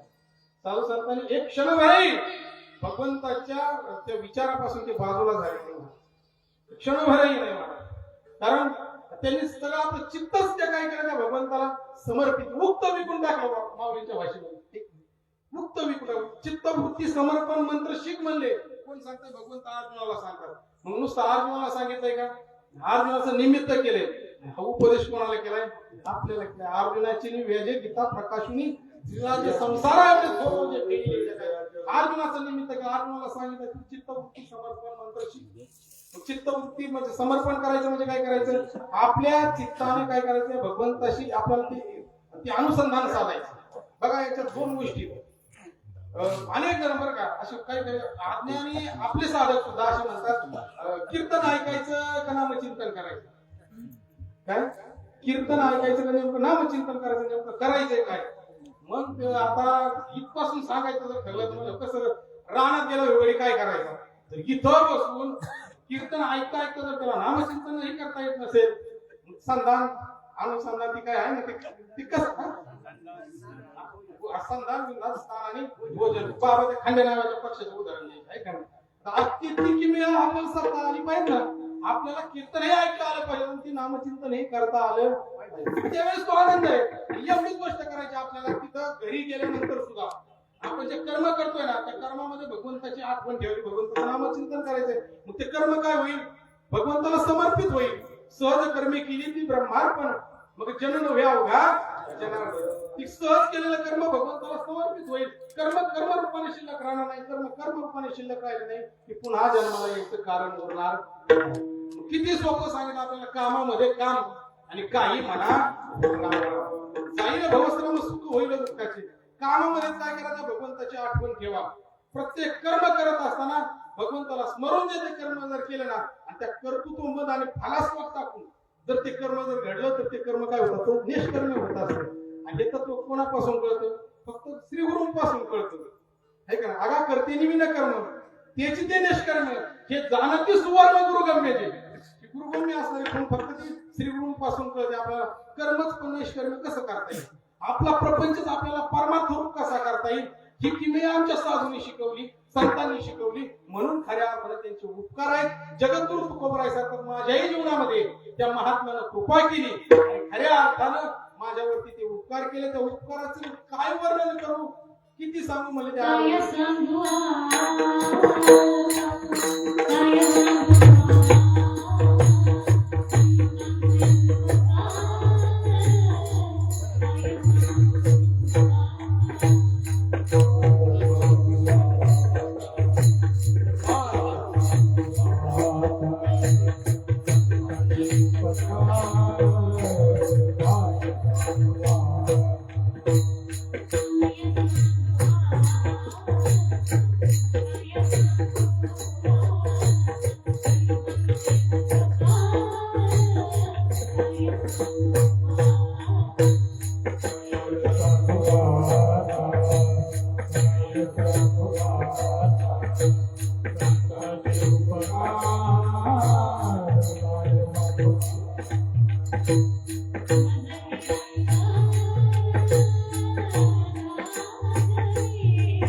संतांचे उपकार मज निरंतर काय द्यावे त्याची व्हावे ठेवी तो हा पायी. खरंच महात्म्याचे खूप उपकार आहेत आपल्यावरती. कारण आपल्याला तो आनंद त्यांनी प्राप्त करून दिलेला आहे. फक्त त्या नामाच्या साधनेत तो आनंदच परत वारंवार आपल्याला घ्यायचा आहे. बघा, नाम साधना करत असताना जर आपण ते दृढ भावनेनं जर केलं आणि प्रेमपूर्वक जर केलं ना, तर तो भगवंत आपल्या हृदयामध्ये काय होतो, प्रगट होतो महाराज. आपल्याला तो आनंद प्राप्त होतो. आणि ज्याप्रमाणे मुलगी वाट लावताना जो भाव एका बापाच्या अंतःकरणामध्ये तयार होतो ना, तोच भाव साधकाच्या अंतःकरणामध्ये तयार होतो ज्यावेळेस ते भक्तीचं नातं जोडलं जाईल. ज्यावेळेस देव माझा आणि मी देवाचा एवढंच नातं जोडलं जाईल ना, त्यावेळेसच ते प्रेम अंतःकरणामध्ये उतरेल महाराज. ते प्रेम अंतःकरणामध्ये उतरल्यानंतर महाराज मग मात्र तुम्ही या जगतामध्ये राहून सुद्धा म्हणजे राहून असून नसल्यासारखं आहे का नाही. मग आमचे संत महात्मे सुद्धा आपल्यासारखेच होते, आपल्यातच राहिले, परंतु त्यांचं परिवर्तन किती झालेलं मोठं बघा. हे ठिकाण जसं लांबून जर पाहिलं ना, चंदनाचं झाड आणि पोरीचं झाड त्याचं फळ जर पाहिलं ना, तर ते सारखंच दिसतं, परंतु चंदनाच्या आतून मात्र ते परिवर्तन झालेलं आहे. तसं महात्मा जरी आपल्यासारखा दिसत असेल तरी सुद्धा अंतःकरणामधून मात्र परिवर्तन झालेलं आहे. आणि अंतःकरण त्यांचं काय झालेलं आहे, भक्तिमय झालेलं आहे. मग आपल्याला परमार्थ करायचं म्हणजे काय करायचं नेमकं, तर आपलं अंतःकरणच भक्तिमय करायचं. अंतःकरण काय करायचं, भक्तिमय करायचं. जे आमच्या साधू संतांनी केलं महाराज बघा, ते सहजपणे या ठिकाणी भगवंताबरोबर बोलतायत. सहज आमच्या नामदेवराव बोलतात, भगवंता तुला माझ्या हातून नैवेद्य खावा लागेल. जेव्हा म्हणले अरे मी काय फक्त नैवेद्यच खायला आलो का, आणि मला एवढंच काम आहे का, म्हणले तुझा नैवेद्य खात बसतो इथं कोण उभं राहायचं. लढीवाळपणा नामदेवराव बोलतात, एवढंच ना म्हणले तू गडीवर खाली म्हणले मी गडीवर उभा राहतो. याला एवढी मनाची जी म्हणजे लवचिकता आहे ना, तेवढी लवचिकता आपली तयार झाली पाहिजे. लहान मुलाप्रमाणे आपलं अंतःकरण झालं पाहिजे. लहान मुलं बघा पावसाळ्याच्या दिवसामध्ये कागदाच्या होड्या करतात, त्या कागदाच्या होड्या डोहामध्ये सोडतात, होडी तरली तरी ते हसतात आणि बुडाली तरी असं. त्यांच्या ठिकाणी जो भाव आहे ना, तो भाव आपला असला पाहिजे. संसारामध्ये कितीही सुख दुःख येऊ द्या, या ठिकाणी कसलीही हानी होऊ द्या, कसलाही लाभ होऊ द्या, परंतु अंतःकरणाची स्थिती ढळता कामा. बघा सागर जसा शांत असतो, किती जरी नद्या भरून आले ना सागरामध्ये तर तो थोडा सुद्धा फुगत नाही. किती जरी नद्या दुष्काळ पडले ना तर तो थोडा सुद्धा आटत नाही. सागराच्या ठिकाणी कशी शांतता आहे, स्थिरपणा आहे, तसा स्थिरपणा अंतःकरणाचा आपला असला पाहिजे. ज्याप्रमाणे मेरू पर्वत आहे, मेरू पर्वत किती जरी सोसाट्याचा वारा सुटला तरी तो थोडा सुद्धा हलत नाही. मेरू पर्वताच्या ठिकाणी जशी स्थिरता आहे, सागराच्या ठिकाणी जशी स्थिरता आहे, तशी आपली सुद्धा अंतःकरणाची स्थिरता तयार झाली पाहिजे. आपल्याला शत्रू मित्र मान अपमान सगळं कसं वाटलं पाहिजे, सम वाटलं पाहिजे. आम्हाला सन्मान केला की आम्ही एवढं फुगतो एखाद्या टाचणी लावली तर फुगून जाईल, एवढं फुगतो. मला एखाद्याने अपमान केला तर खिन्न मनाने उदास होऊन बसतो. अरे मान अपमान याच्या पलीकडे बाबांनी आपल्याला लिहून सोडले. काय आपल्याकडे काहीच नाही महाराज. आपल्याकडे कुठली विद्वत्ता आहे, काही नाही. आपल्याकडे काही नाहीये, पण तरी सुद्धा आमच्या ठिकाणी फार मोठा प्रचंड अहंकार आहे.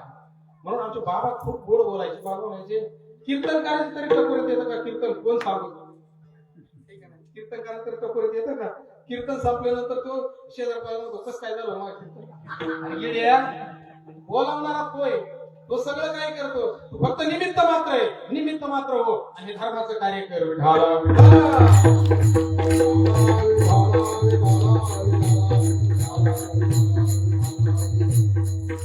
धर्माचं कार्य करत असताना ज्याप्रमाणे संतांनी प्रवास केला तशा पद्धतीने प्रवास करा. जसं त्यांनी या ठिकाणी वागून दाखवलंय ना, त्याच पद्धतीने तुम्हाला मला तसंच करायचंय. तैसे जे संत क्रिया करून दावी ती मागी, जसं त्यांनी क्रिया करून दाखवले तसं तुम्ही वागण्याचा प्रयत्न करा. आज कधी कधी खंत वाटते, एवढा महाराष्ट्रभर परमार्थ चालला, एवढा आपल्या बाबांचा खूप मोठा या ठिकाणी जिकडे तिकडे मेळावे महाराज, परंतु बाबांच्या चौकटीत वाचणारे मात्र खूप दुर्मिळ आहेत. खूप दुर्मिळ आहेत. हे माझं वाक्य ऐकायला जरी जड वाटत असेल तरी सुद्धा गांभीर्याने घेण्यासारखं आहे. बघा बाबांनी जो परमार्थ केला ना, त्या परमार्थानुसार बाबांच्या पावलावर पाऊल ठेवणारे म्हणजे असे कार्य करणारे आहेत. नाही मी म्हणणारच नाही, आहेत, परंतु त्यांची टक्केवारी जर पाहिली तर किती अगदी थोडी आहे. म्हणून बाबांनी जसं कार्य केलंय तशा पद्धतीनं या ठिकाणं जे आता बाबांच्या भूमिकेमधून येऊन कार्य करता येतात त्यांनी तशा पद्धतीने चालणं गरजेचं आहे. बघा आम्ही आमची संख्या वाढवण्याच्या नादात परमार्थाची फार मोठी हानी केली, खूप मोठी हानी झाली. या ठिकाणी प्रत्येकानं सिंहावलोकन करण्याची गरज आहे. या ठिकाणी आपल्यामध्ये आपण बाबापणा मिळवत असाल त्याच्यामध्ये ते गुण आपले गुण उतरलेत का, आपण कसे झालोत का, हे खूप पाहणं गरजेचं आहे. बघा लहान तुम्ही मोठा घास होईल, लहान तुम्ही मोठा घास होईल, पण आता हे बोलणं बाबांचं आहे, मी फक्त निमित्त मात्र आहे. खरंच आपल्यामध्ये ते उतरलंय का त्या सगळ्या गोष्टी, याचा बारकाईने विचार करा. आणि आपण आधी बदला, आपण बदललं तर आपल्या सभोवतालचा भाग बदलणार आहे, सभोवतालचं वातावरण कशा पद्धतीने बदलणार आहे. म्हणून येथे वडील जे जे करतील दया नाम धर्म ठेवीती आणि तेच ये रामुष्टती सामान्य सकळ. म्हणून आपण असं वागा. बघा परमार्थिक माणसाने असं वागलं पाहिजे की आपल्याकडे पाहिजे नंतर अनेकांना वाटलं पाहिजे आपण सुद्धा मागायला, परंतु आपल्याकडे पाहिलं तर असं नाही वाटलं पाहिजे, असं नाही वाटलं पाहिजे, काय आनंद वाटला पाहिजे. वा म्हणजे या ठिकाणी कोणाचा आहे हा, कोणाचा कीर्तनकार आहे, कुठल्या संप्रदायाचा आहे, एवढं जरी विचारलं ना तरी बाबांची चित झाली. महाराज याची गरज आहे. महाराज आज लोक म्हणजे मगाशीच बोलून गेलो, क्वांटिटी खूप आहे, त्या तुलनेमध्ये क्वालिटी अजिबात नाही. या ठिकाणी आपले कीर्तन सप्ताहामध्ये लोक घ्यायला कानकूस का करतात, ही वस्तुस्थिती आहे. का करतात तर कारण असं आहे, आपल्याला मुद्देसूदपणाने कुठलाही विषय या ठिकाणी मांडता येत नाही. आणि मी आता आवर्जून बोलून जाईल, नवीन कीर्तनकार नवीन प्रवचनकार ज्यांना या ठिकाणी अभ्यास आहे तर मला व्यासपीठावरून बोलायचंय, त्याने कशा करता प्रवचन करायचे कशा करता कीर्तन करायचं ज्ञान समजून घ्या. आपल्या बाबाने जो परमार्थ सांगितलाय म्हणजे जे जे आपणाशी ठावे ते ते इतरांशी सांगावे आणि शहाणे करून सोडावे सकळ जग. या भूमिकेमध्ये येऊन जर तुला हे कार्य करायचं असेल तर इथं उभा राहा, तर प्रवचन कर, तर कीर्तन कर आणि शास्त्र वाचूनच कर. तुका म्हणे काय पाहुनिया ग्रंथ करावे, मोकारी गप्पा मारणे त्याच्यात अर्थ नाही. आणि मुद्देसूदपणा असावा, म्हणजे आपल्याला जे बोलायचंय ना ते समोरच्याला समजलं पाहिजे, काही अंशी तरी समजलं पाहिजे. नका वाक्य रचनेमध्ये येऊन दे, परंतु मला जे बोलायचंय ते समोरचा बरोबर या ठिकाणी संबंध लावून, पण आपलं बोलणं तरी कमीत कमी त्या अनुषंगाने असावं, ठीक आहे. म्हणून याची फार गरज आहे. आणि हे फक्त आपल्याच मंडपामध्ये आपल्याला सांगता येतो, बाकी आपण पुढे बोलणार आहे हा विषय, नाही का, आपल्याच माणसाला आपण पुढे सांगणार आहे. म्हणून हे करणं खूप गरजेचं आहे. तर कीर्तनकार प्रवचनकार व्हायचंय तुम्हाला तर पहिले हरिपाठ पाठ करा, कारण अनेकांची हरिपाठ सुद्धा पाठ नाही बाबा, खंत आहे बाबा हरिपाठच पाठ नाही. बरं कधी कधी असाही प्रसंग येतो, चांगल्या चांगल्या फळावरती कार्यक्रम करायचा आहे, ते पण आपली परीक्षा बाबा तुम्ही आलेच ना आता लवकर, तर असं करा ना, हरिपाठ घ्या ना, घ्या अनुभव हे करावं लागतं. महाराज त्याची फार गरज आहे. मग आपण किंवा समोरच्याने आपल्याला काही प्रश्न विचारले, समोरच्याने काय आध्यात्मिक प्रश्न विचारले तर आपल्याला त्याची उकल करता आली पाहिजे, आपल्याला शास्त्राच्या माध्यमातून ती पटवता आलं पाहिजे. आता सहजपणे जर मी सांगितलं विचारलं की जो आपला मूळ गाभ आहे परमार्थाचा अष्टसात्विक भाव, अष्टसात्विक भाव म्हणजे काय, कशाला अष्टसात्विक भाव म्हणतात, व्याख्या करा आणि मला सांगा. नवीन प्रवचन कीर्तनकारांना विचारलं ना तर बाबा ते सांगता येत नाही त्यांना काय अष्टसात्विक भाव, म्हणजे त्याला कळलं ते, पण त्याला ते शब्दामध्ये मांडता येत नाही, पुढच्याचं समाधान करता येत नाही. म्हणून समोरच्याचं आपल्याला समाधान करता आलं पाहिजे. समोरचे काही प्रश्न ज्यावेळेस तुमच्याकडे अनुग्रह घेण्याकरता एखादी व्यक्ती येते ना त्यावेळेस त्या व्यक्तीलाही काही प्रश्न विचारण्याचा अधिकार आहे आणि त्यांनी विचारावे, आणि विचारल्यानंतर यालाही परफेक्टपणे सांगता यावेत, आणि हे जर सांगता येत असेल तरच त्यांनी ते कार्य करावे, तरच त्याच्यात ती शुद्धता येणार आहे, तरी ती परिपक्वता येणार आहे. आणि मग हे जर करायचं असेल तर थोड्या फार गोष्टीकडे आपण बारकाईने पाहण्याची गरज आहे. आणि मी बोलून गेलो मागाशी की प्रवचनकार कीर्तनकाराने ते ग्रंथ तपासलेच पाहिजे, काका प्रकरण पाठ पाहिजे, या ठिकाणी तुमचे नाटाचे अभंग पाठ पाहिजे, हरिपाठ पाठ पाहिजे, उपसंहार आरत्या मागणी काही पण येऊ ती तुमच्याकडे तयार पाहिजे, ज्ञानेश्वरीच्या ओव्या पाहिजे, भागवत पाहिजे तुमच्याकडं, जगद्गुरु तुकोबराच्या गाथ्यावरती तुम्हाला प्रभूपणा बोलता आलं पाहिजे. एखाद्याने सहजपणे एखादा विषय, अशी काही गाव आहेत बाबा तिथं गेल्यानंतर कीर्तनाला रूपपाहकाचा अभंग झाल्यानंतर आपल्याला अभंग लिहून दिला जातो.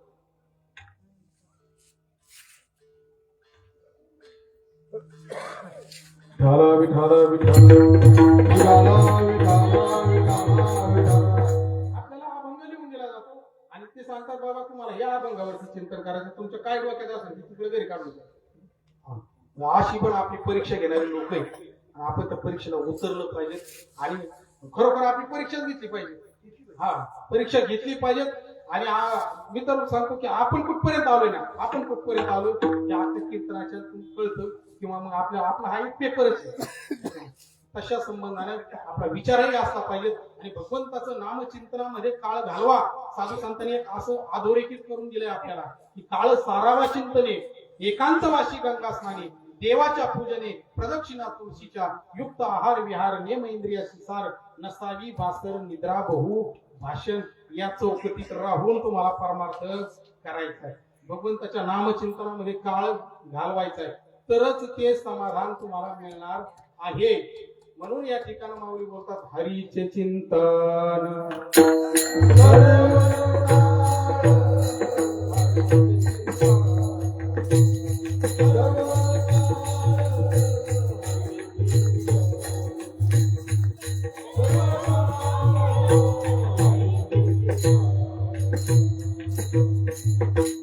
ज्ञानदेवी रम्य रमले समाधान, हरीचे चिंतन सर्व काळ. समाधान कधी? हरीचं चिंतन सर्व काळ केलं तर. संत चरणी भाव धरा, फक्त क्षणा क्षणा नाम स्मरा, मुक्ती सावी जतावरा. जे करा रे बापानो, जे तुम्हाला साधून दिले त्या भगवंताचं नामचिंतन करा. आणि ते भगवंताचं नामचिंतन केलं की मग मात्र या ठिकाणी तो आनंद आहे महाराज. मग असो आयसा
मनाच्या मनाला लावा चिंतन. मग मनाचं भगवंताचं नामचिंतन एवढं दृढ करा, एवढं दृढ करा की त्या नामाची गोडी आपल्याला लागली पाहिजे. बघा, पहिल्यांदाही नामस्मरणाची गोडी लागत नाही. गोंदवलेकर बाबा त्यांच्या प्रवचनातून सांगतात. परंतु म्हणले जसं एकदा सासरी नांदायला जाणारी मुलगी, तिला पहिल्यांदा सासर आवडत नांदून नांदून नांदून नांदून तिला इथे एवढं आवडतं एवढं आवडतं. घरच्यांनी इकडून फोन जरी केला ना, तू या आता दिवाळी सप्ततीमध्ये, नाही मला आता इथं करमत आहे, मला इथं आवडतंय. तसं ते नामाच्या संबंध आहे. पहिल्यांदा तुम्हाला ते आवडणार नाही, परंतु या ठिकाणी चिंतन करता करता ते एवढं आवडेल एवढं आवडेल, मनालाच त्याचं काय होईल, त्याचं वेळ लागून जाईल महाराज. मग लांछावले मन लागले से हे जीवेन सोडले किंवा येणे सोसे मन झाले हर भरी परत मागायला येत नाही. मग त्या मनाला एकदा गोडी लागली मग महाराज आनंद आहे महाराज. गोविंद गोविंद मनाला गदी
ते काय भेद नाही देवामध्ये तुमच्यामध्ये आता भेद नाही, भेदच उरला नाही महाराज.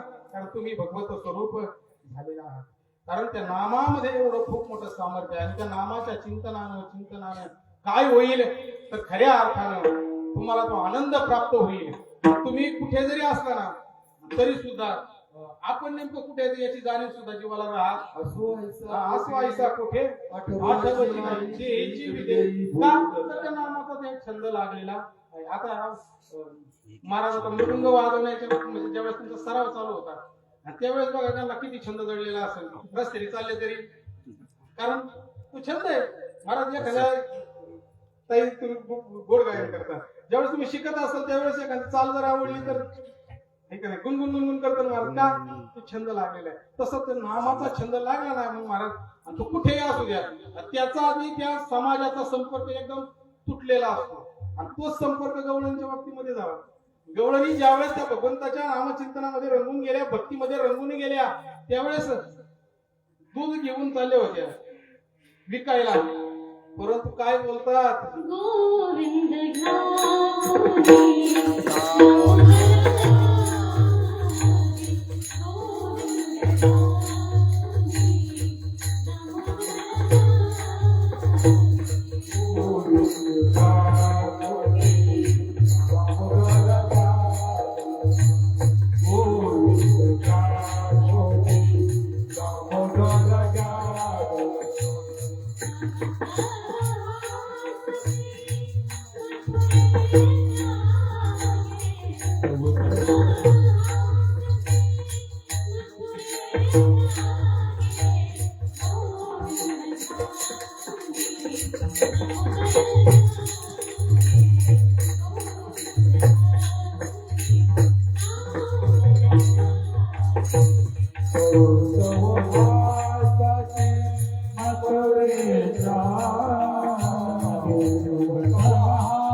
गोविंदू घ्या कोणी दामोदर घ्या. कारण तुम्ही काय करते आता यांची जाणीव त्यांना राहिलेली नाही. महाराज रस्त्याने जरी चालले ना जशी मीरा आमची वेडी झालेली नाचत चालते तसं आपण सुद्धा वेळ झालं पाहिजे. आपल्याला सुद्धा ती वेळ लागलं पाहिजे. वेळ फक्त एकाच लागावं एकाच देवाचं. बाकीचं वेळ लागू हा मला प्रपंचाचं वेळ लागतं कशाचं लागतं कशाचं लागतं पण देवाचं वेळ लागावं महाराज. वेळ झालो वेडीच्या गावात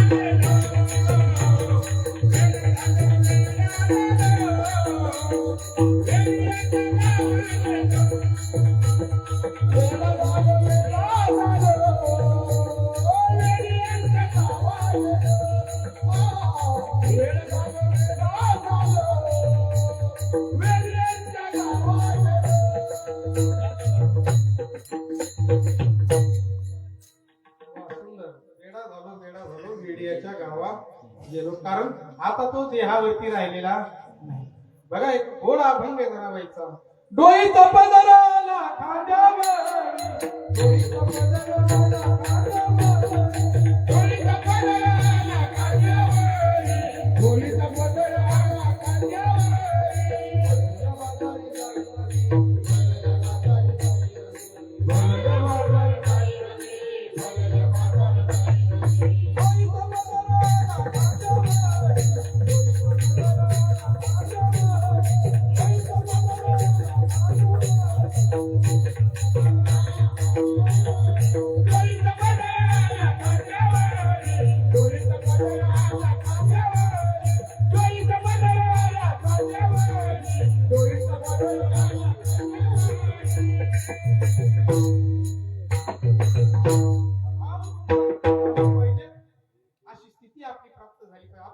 आपली स्थिती तशी झाली पाहिजे आणि आपल्याला तो आनंद उपभोगता आला पाहिजे.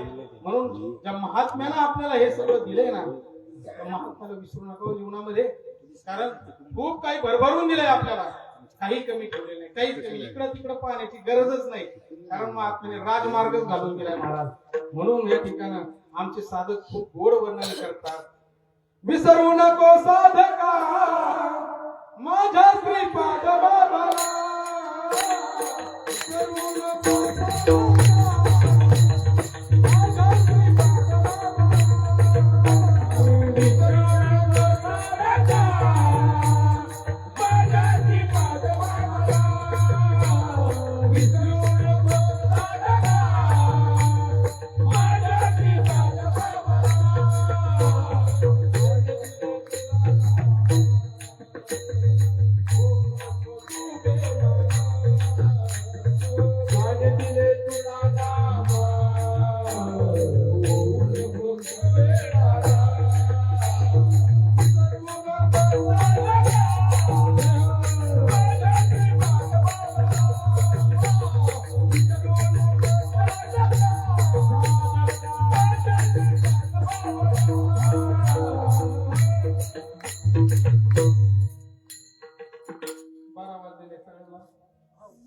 फुलं वाटलेली आहेत. फक्त फुलं कार्यक्रम संपल्यानंतर इथं व्हायचंय. फक्त आपण गजर करणार आहोत. कुंडली भगवान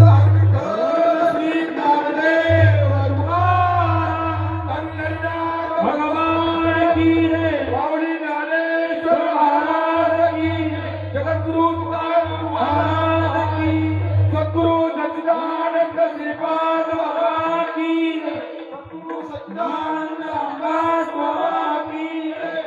विठाला विठाला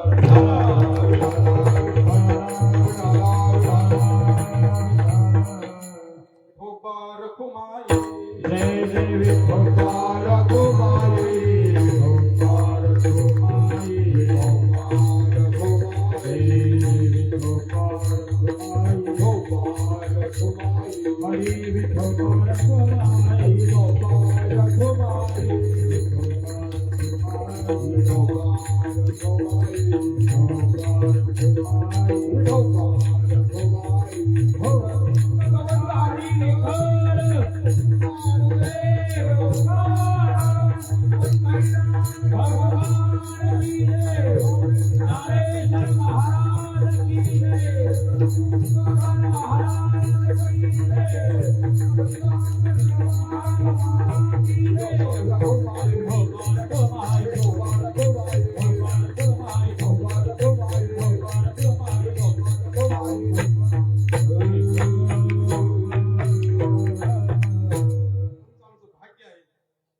आपल्याला बाबांचा पुण्यतिथी सोहळा घोटी गावामध्ये येऊन आपल्याला साजरा करता येतो.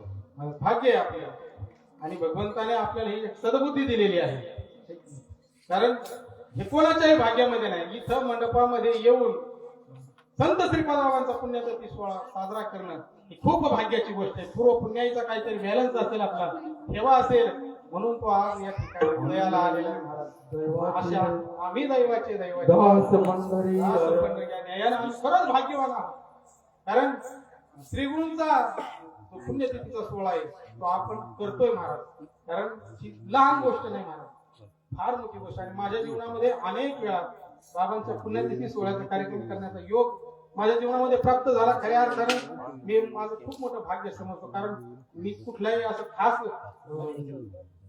एक फोकस करूनच मला याच अभंगावरती बोलायचं बाबा इथंच असं असाचा काही भाग नाही. कारण मी ज्यावेळेस रूप पाहता अभंग संपतो मग मी ठरवतो कोणता अभंग घ्यायचा, काय बोलायचं. कारण मला माहितीये बाबा आपल्याला काही कमी पडून देणार नाही. कारण शब्दांचं जे भांडवल आहे ते पुरवणारे मात्र बाबा आहेत. आणि असे जे महात्मे महाराज सहज बोलतात आणि गीताचा उपदेश करून जात असतात. महाराज बघा, महात्मा सहज जरी बोलला ना तरी आपल्याला दिशा देऊन जातो. एक नवनाथ ग्रंथातलं छोटस उदाहरण देतो आणि तिसऱ्या चरणाकडे येतो. महाराज प्रत्येकानं नवनाथ ग्रंथ वाचला असेल, ऐकला असेल. त्याच्यामध्ये भरतरीनाथ ज्यावेळेस त्यांची पत्नी पिंगला गेली ना त्यावेळेस 12 वर्ष स्मशानभूमीमध्ये बसून होते. पिंगला पिंगला म्हणायचे. या ठिकाणी त्यांना एवढा म्हणजे ध्यास लागला त्या पिंगलेचा, गुठानाच तिथून. परंतु सगळे राजे महाराजे सरदार सगळे आले, सगळ्यांनी सांगितलं पण भरतरीनाथ काय जागेवरती येईना. ही गोष्ट मच्छिंद्रनाथांना कळाली. मच्छिंद्रनाथांनी गोरक्षनाथांना सांगितली, अरे काही कर पण म्हणले त्याला तेवढा जागेवर आण. मग गोरक्षनाथांनी काय केलं, ते मडकर रंगवलं आणि ते मग स्मशानभूमीमध्ये गेले. सगळ्याला ती पुढचा कथा माहिती, थोडक्यात सांगतो. ज्या वेळेस भरतरीनाथांची आणि गोरक्षनाथांची नजर झाली तेवढ्यामध्ये गोरक्षनाथाने काय केलं, ठेच लागल्यात निमित्त खाली पडली. खाली पडल्यानंतर ते मडकं फुटलं.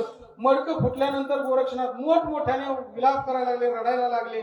ते दृश्य लांबून भरतरीनाथ पाहत होता. भरतरीनाथ म्हणला, काय वेळा माणूस असं एक मडक्या करता म्हणले एवढा रडतो. त्याच वेळेस गोरक्षनाथाने बोध केला आणि म्हणले, तू तरी का रडतो म्हणले, एका पिंगले करता 12 वर्ष स्मशानभूमीमध्ये बसला म्हणले, अशा हजारो पिंगला तयार करून देईन म्हणले. डोळीमध्ये हात घातला आणि या ठिकाणी भस्म काढल्याबरोबर मंत्रोच्चारानं हजारो पिंगला तयार झाल्या. त्या पिंगलाकडे भरतरीनाथ पाहतो, म्हणतो एका पिंगलेने 12 वर्ष स्मशानभूमीमध्ये बसवलं म्हणजे डोक्यात खटका बसला. मग साधू महात्मा काय करत असतं, असं सायासानं शिकवतो, सहज बोलतो, परंतु हिताचा उपदेश करतो. बघा नारद महर्षीची वाल्याची गाठ पडली. नारद महर्षी सहज वाल्याला म्हणले, अरे तुझे एवढं पाप करतो म्हणले, तुझ्या घरची वाट घरी आहेत का याच्यात, म्हणजे सहजच याला बोलणं, परंतु उपदेश महाराज. म्हणून या ठिकाणी महात्मा काय करत असतो, सहज बोलणे हे तो उपदेश. सहज बोलणे हित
उपदेश, सहज बोलणे हित उपदेश. सहज बोलणे हित उपदेश करोनी सायास सायासानं शिकवता. जरी एखादी गोष्ट नाही कळाली तरी युक्ती प्रयुक्तीने पण महात्मा ते पटवूनच देतो. आणि त्यांना ते बघा माऊलीने एक एक सिद्धांत पटवण्याकरता या ठिकाणी 6, 6, 7, 7 दृष्टांत दिले. पण ते दृष्टांत मी आपल्या व्यवहारी जीवनात दिले का, तर आपल्याला ते समजावेत म्हणून. आणि माऊलीने हे ज्ञानेश्वरीचा ग्रंथामध्ये सांगत असताना त्या ठिकाणी किती भाव जपलेला आहे बघा. निवृत्तीदादांचा म्हणजे आपल्या श्रीगुरूंचा आणि माऊलींचा जर भाव जर पाहिला तर अगदी जपून बोलतात आपल्या श्रीगुरूंबरोबर. ते म्हणतात क्षीरसागराला कशाने पाहुणचार करावा म्हणले, कोणत्या वासानं कापूर सुगंधी करावा. आणि तुम्ही म्हणजे या ठिकाणी तुमच्या बरोबर तुमच्या समोर बोलणं म्हणजे मला खरोखर ते जड वाटतं. माऊली बोलतात जसं म्हणले सूर्याला कशाने ओवाळावं म्हणले, परंतु काळ वाताने ओवाळू नाही का म्हणले. त्याच्या मागचा जो जसा भाव आहे ना तशा भावानं म्हणले मी आज तुमच्या समोर बोलण्याचा प्रयत्न करतो. हे कोणाचं, माऊलींचा भाव आहे. आपल्या निवृत्तीदादा समोर बोलताना म्हणजे श्रीगुरू बरोबर बोलताना सुद्धा तो कसं ते नातं जपलं जावं याचा प्रत्येकाने विचार करण्याची गरज आहे. बघा माऊली तर बोलतात की त्या निवृत्तीदादानं माझ्यावरती खऱ्या अर्थाने कृपा केली म्हणून त्याचं वर्णन करत असताना माऊली बोलतात, ज्ञान गुरुगम्य ज्ञानदेवा लादले निवृत्तीने संपूर्ण दिलं म्हणले माझ्या हातामध्ये. नाही नाही म्हणले ज्ञानदेव होण्याने चाळे, निवृत्तीने केले पुढे माता हात ठेवीला पुढे बीजाची वाहिले. काय केलं, मस्तकाचं चाड केलं म्हणजे आणि त्याच्यामध्ये नामरूपी बीज पेरलं.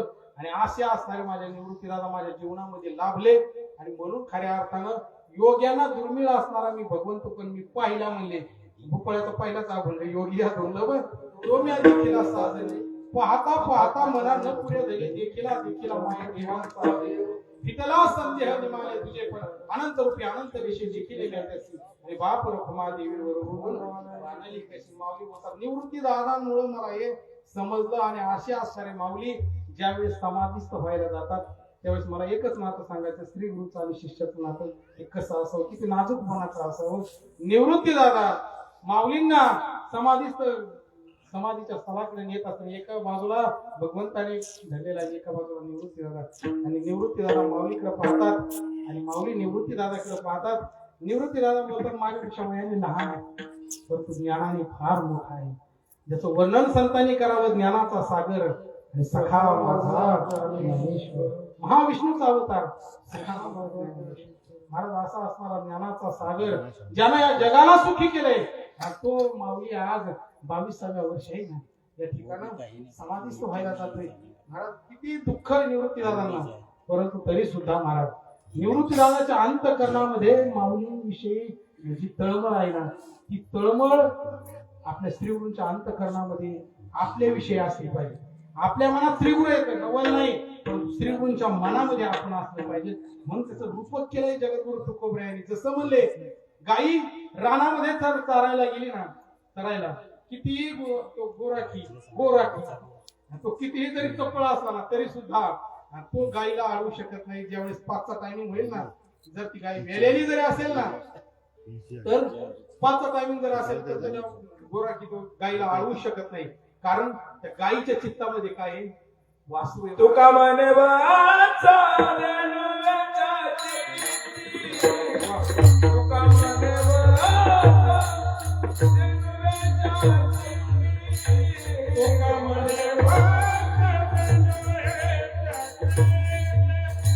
तुका म्हणे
संतांचे उपकार मज निरंतर जागविते, काय द्यावे त्यासी व्हावे उतराई, देवी तो हापाई जीव थोडा, सहज बोलणे हित उपदेश करोनी सायास शिकविते, पामणे वत्स देनवेच्या चित्ती, पैसे मज नेती संभाळीत. या भंगावरती थोडक्या मोठ्या शब्दामध्ये परंतु संतांचाच विचार तळमळीनं प्रामाणिकपणानं तुमच्या समोर मांडण्याचा प्रयत्न करा. एक श्रीगुरूंचा दास म्हणून आणि दासांचाही दास म्हणून तुमच्यासारख्यांची सेवा करण्याचा एक छोटासा प्रयत्न केला. वास्तविक पाहता फार मोठा मला वेदांताचा विचार मांडता आलाच असेल असं मला म्हणायचं नाही, मांडता येईलच असंही नाही, परंतु सहज साधं सोपं जेवढं सोपं करता येईल मला तेवढं सोपं करून तुमच्या समोर मांडण्याचा प्रयत्न केला. कळविली तैसी केली कटकट वाकडी का नीट देव जाणे अहो श्रोते वक्ती सकळही जन बरे पारपणे बांधा गाठी किंवा साडून की बोल कसे मुंजुळवाणी पण शिकवी तो धनी वेगळाची खराब टेप रेकॉर्ड आहे, परंतु याच्यात कॅसेट माझ्या साधू संतांची श्रीपाद बाबाची ती तुमच्या समोर वाजवली. जे योग्य असेल ते घेण्याचा प्रयत्न करा. इथून गेल्यानंतर काहीतरी जीवनामध्ये नित्यनेम ठेवा. नित्यनेमाला फार मोठी किंमत आहे. नित्यनेमाने ते प्राणी दुर्लभ. काहीतरी जीवनामध्ये नित्यनेम ठेवा. दिवसाची सुरुवात करत असताना भगवंताच्या नामचिंतनाने करा आणि दिवसाचा शेवट जोपताना सुद्धा नामचिंतनाने करा. जीवनाचं साफल्य झाल्याशिवाय राहणार नाही. पुनश्च एकदा सर्वांची चरणी सेवा समर्पित करून बाबांची चरणी सेवा समर्पित करून सेवेला जय विठ्ठल जय विठ्ठल.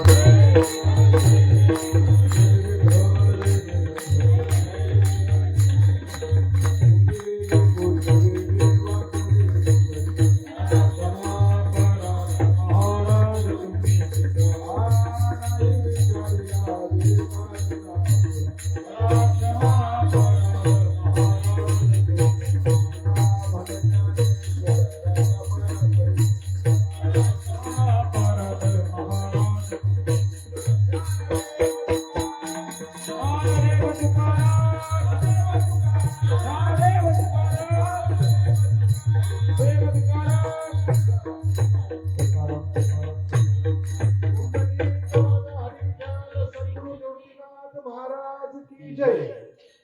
काय ठेवलं त्या कॉट ठेवा कॉटवर पुढे असते बघ कॉट ठेवा कॉटवर सर्व चाल पेटी उचलून ठेवा पकवाज 5 मिनिट